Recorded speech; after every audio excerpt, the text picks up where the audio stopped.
One of the bigger questions that people had as states started to legalize recreational marijuana is what would happen to their drug arrest rates? And a related question, what does this do to the disparities between blacks and whites being put into jails and prisons around America?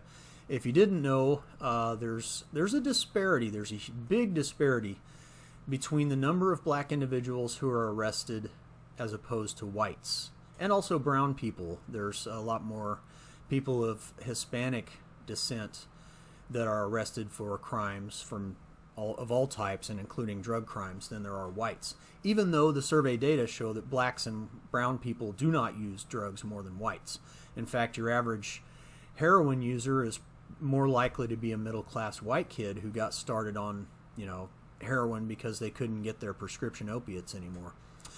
So if we look at the sort of the big picture of the black arrest rates in America, and a lot of the literature blames it on the South, these kind of old Jim Crow states, but actually the highest rates of black arrests, and this is per 100,000.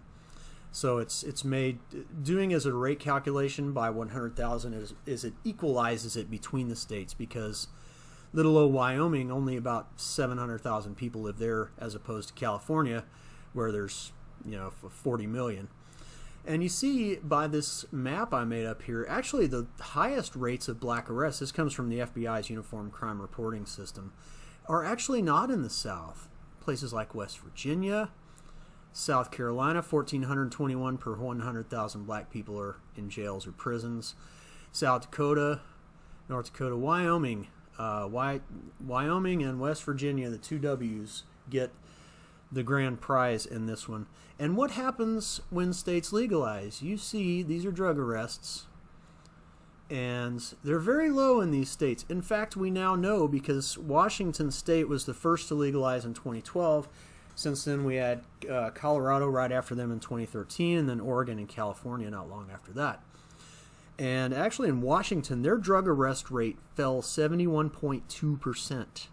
Colorado declined 59.8%, Oregon 67%, and California's drug arrest rate dropped 92.5%. That's a lot fewer people that are languishing in prison for non-violent offenses.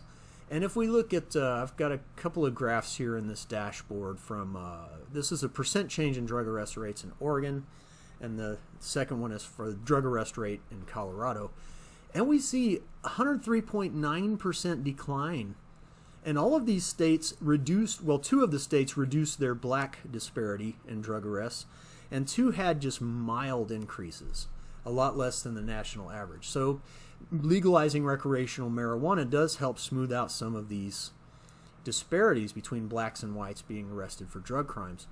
And you see a lot of these counties had big drops in drug arrest rates. Even Multnomah County, if I can get it to come up here, Multnomah County, where Portland is located, had, I can't get it, but it declined almost 30% there. And if we look at these Colorado counties, most have much lower arrest rates than the rest of the country, even their neighboring states, with a couple of exceptions. Logan County and Moffat, I don't know what's going on there. It might be stricter enforcement in those counties. And another thing I should mention is that, as we go forward with legalization, a lot of states have decriminalized. The ACLU did a big report on this in 2019, and decriminalization actually doesn't decrease drug arrest rates that much, nor minority arrests. It actually kind of, in some states, makes them go up a bit. And that's probably because there's no legal suppliers. It's still illegal in decriminalized states to sell drugs, so the police are probably out beating the bushes looking for people selling. Kind of the low-hanging fruit, the small-time dealer. And so the ACLU recommends quite strongly that there not be this effort to decriminalize. States should just go ahead and legalize and allow retail sales. So we'll see what happens with that. And a related issue, what happens to drug use? What happens to drug overdoses? That may surprise you. I'll do another video either today or tomorrow about what happens went to drug abuse rates of opiates, and the other things like methamphetamine, when states legalize, actually in a lot of states it goes down. This is interesting. So I'll do a video on that. More to come. Stay tuned.